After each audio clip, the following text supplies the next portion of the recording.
cannabis opened up that door for many people. But all of a sudden, we have a high-value crop that we can grow in our back gardens or even in our closets and live off it. Because people do. All of a sudden, we have urban farmers making a living out of small little plots, out of a crop that they can grow. So this made that a reality for many people that dream of small-scale farming. And that's what cannabis can do and have done for many. I've also been involved with the startup of Pure Analytics, which is an analytical laboratory, the first cannabis-specific analytical laboratory in South Africa. So we've had 5 years of analytical data also coming in from the industry. And as we saw the industry develop through medical, recreation, saw the clubs, saw the need for compliance in it, and we've got a good grasp of what is going on in the industry. Those that know me knows that I run a group, a club called Buffer Pharmacy, where we really equip growers to grow at home. Because ultimately that's all that's legal. That's the right that we were given, to grow cannabis and consume it at home. Nothing more than that. So we help people to really grow at home. And apart from within the 700 active Grow Club members that we have that's growing our genetics out there, I estimate about 200 of them live off cannabis. I don't want to know how and where they sell it. It's not my business, but they live off it. And I saw the realities and the challenges of urban and peri-urban farming. Because we tend to focus a lot on our rural farmers. And my good friend Malombo is at the back there representing those rural farmers. And my heart is really, really there. But I also saw the challenges that our urban and our peri-urban farmers are faced. Under prosecution, theft, working with and against their neighbors, and all those challenges are really out there. And then also those that know, we've got Chiba Cannabis Academy where I'm involved with, where we do a lot of training to very hopeful people that's putting a lot of hope in the cannabis industry. And we just see the challenges there and thinking, what are we training them for at the moment also? What is this industry we're talking about? Okay, so let's look. I'm going to jump in. People, these numbers are sucked out of my thumb. But not really, but some of my experiences in the game. So I just want to explain to you quickly, and this can carry on for hours. So I had to pick just a few numbers that I want to focus on. When we look at, and this is talking casinomics. We're talking, this is not a formal industry. We know that. It's not part of our economy. I'll show my estimate of it just now. But it's a big industry, but it's underground. So we're talking about casinomics here. Production cost, outdoor, from below 10 cents to about 1 rand per gram. If you're a good grower, you can grow good indoor. Greenhouse, 1 rand to 7 rand. Indoor, 15 rand to 35 rand. People struggle to do that at home because of Eskom and the cost of backup. Then we look at farm gate prices to the farmer. When we get outdoor land-based cannabis, around 500 rand a kilogram, 50 cents a gram, and even less. Up to about 10 rand, greenhouse, 10 rand to 50 rand, and then indoor, 35 to 50 rand wholesale from the farmer to the retailer. And in retail, we see a whole range of prices where outdoor will go from 5 rand on the street to about 80 rand in the higher-end clubs, greenhouse 25 to 120, and then indoor from 100 to 220 and even higher in the high-end clubs. Just to give you an idea of the prices that those farmers can then expect. So what does that mean? That means that a landrace farmer with an average plot size or land size of 2,000 square meters, 1/5 of a hectare, can, in a good season, produce about 300 kilograms of low-grade potential cannabis that he could sell at, in my estimate of 500 rand, it could be a bit less per kilogram, giving him about 150,000 rand for that year or per season, which is, in many cases, enough for self-sufficiency. They could generate, their costs are really low. We looked at those low costs. It is possible to do that even with the current grade and the current cost of the cannabis that's produced there.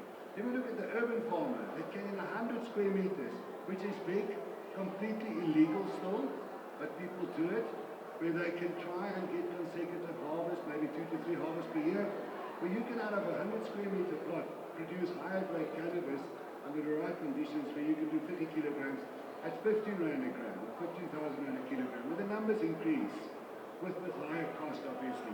And then the indoor farmer can do quite significant numbers out of his back garden. But people, this is significant. The impact that this already has on our economy. Where we have people in our suburbs living off this out of their back gardens. It's a significant industry, this. Then we look on the other side. Sorry, people, moving away from THC cannabis now. To what is hemp? What are the economics? What are we talking about when we talk hemp? We're talking about a crop that's grown broad acre farming with implements where you would grow maize, sunflowers, sorghum, soybeans in a summer rainfall area on a large scale. When we look at seed and production cost per hectare currently, you're not going to get away with under 25,000 rand per hectare because of the cost of the seed. And then we look at a potential income here.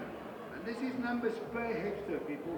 5 times the size of that average land-based farm that we were talking about. 5 times the size, 1 hectare. We look at the total income out of seed of potentially 30,000 rand.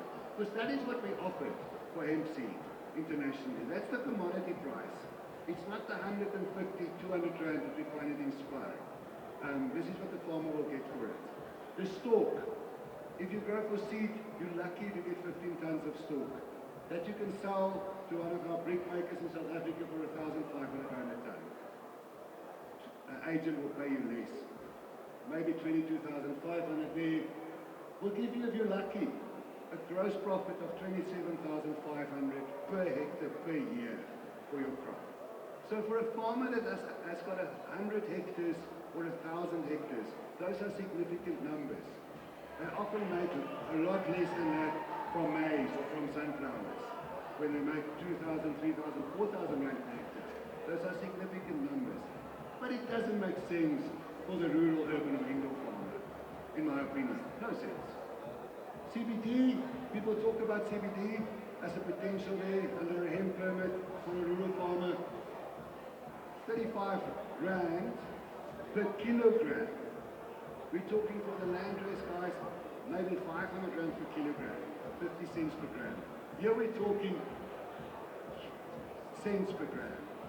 So you're going to get a turnover, if you do well, you're going to do maybe 3 tons on a hectare. That's 100,000 rand turnover at high cost. You have to dry it, bale it, ship it overseas.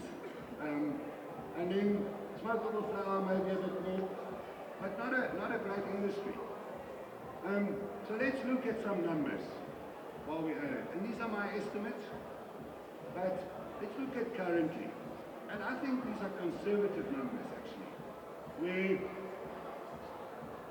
If we estimate that 5% of our population regularly use cannabis, might be a bit more, might be less, and smokes an average of 5 grams per week. So an average smoker smokes more than I think a regular smoker, but a lot of people will be occasional weekend smokers smoking higher grade cannabis, but less of it. We look at 650 tons of cannabis per year, in my opinion, currently being smoked in South Africa. And if you put an average street price of 5 rand per gram, really low, if my numbers are correct there. No, 10 rand per gram, average street price. 10 rand per gram. So we saw a high up to 220, down to street price 5 rand. So I think those numbers are low. We're looking at 65 billion rand per year, currently being smoked out, maybe more. With potential VAT income, where I don't even want to go, taxes. It could be significant for government. So this is why I can say it's not a sunrise industry. This is what we need to embrace, people. This is what's currently happening. The people are often not sick, and they don't necessarily want to wear hemp clothing, but they want to smoke cannabis. So they want to do it for recreational purposes and for whatever therapy goes with it, because all cannabis use therapeutic for most of it. If we look On the other hand, at the potential of the medical industry, we don't know. Here we sit with the sunrise industry. It's a new industry. People are sick, they need cannabis medicine potentially. We don't know how many people are going to go for it. We don't know where the farmer's going to go with cannabis. We don't know how soon we're going to move to synthesized cannabinoids potentially, and we're not even going to grow the plant anymore. So that, yeah, there's a lot of potential, but those numbers need scrutiny. People throwing around numbers of $35 billion, $60 billion, they need to be scrutinized because a lot of those numbers include current recreational users because it's a gateway or a loophole internationally to access recreational cannabis through the medicinal cannabis sector. So we don't know. On the industrial side, where we talk industrial cannabis, I've done lots of research around this. I'm trying my best. Really, people, I want this to work. I believe in this plant. I believe that it's got way more than 20,000 users that we talk about on Facebook and on TikTok. It's an amazing plant. But for it to be explored, we need to find the money in it. And I've been working really, really hard to go and see where do we find the money with it in this plant. Is it in the food, which lies very close to my heart? I believe it's one of the healthiest food on the planet, and we should eat a lot more cannabis. Is it there? Is it in the industrial use of it? Is it in the fiber? Is it in the bricks? Is it potentially in the cellulose? Is it in the terpenes, in the cannabinoids? So we've done a lot of work on that. But everything that you find there, it's not a new demand. It is a current input that we're replacing. So we're going to replace fossil fuels in plastic or in whatever composite we're making, our cars, whatever, because it's greener supposedly. But we're still replacing a raw material at the moment that's very cheap. Anything that you can mine out of the ground will always be cheaper than something that you grow on top of the ground to produce. Any farmer will tell you that it is very, very difficult anywhere in this country to produce adequate calories out of your soil. Because whether you're a maize farmer or whether you're a cattle farmer, you are producing calories out of the soil. And to take those calories and convert them into energy so that we can power our generators and our cars is one of the most inefficient ways to do it.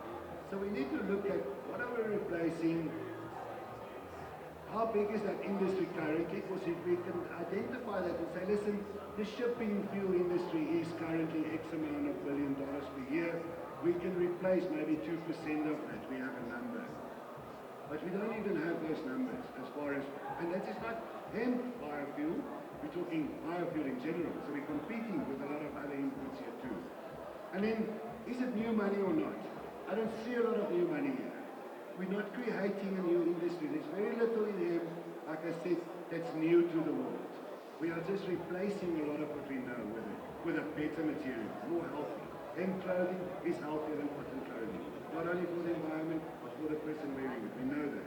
A hemp car would be a therapeutic drive. You would feel good in it. We know that. But we're replacing current items. Very little new things. And then, so for me, and this is my opinion, people, that hemp is a future crop. It's something for the future. And it's a future of scarcity that we don't really want. Where we've run out of fossil fuels, we run out of adequate sources of energy, and we have to grow our own energy where we could have grown food on top of the ground and convert that into something that could power our computers and our lives. It's not a future that I really believe in, but if that future arrives, and we have those doomsday visions playing out, I would like a hell of a lot of hemp in my garden. And lots of seed for that future. But I hope we're not going to enter into that future where we're at. So what do I suggest? Do I still have time? Are we with time? Chris, are we with time? Okay, fine.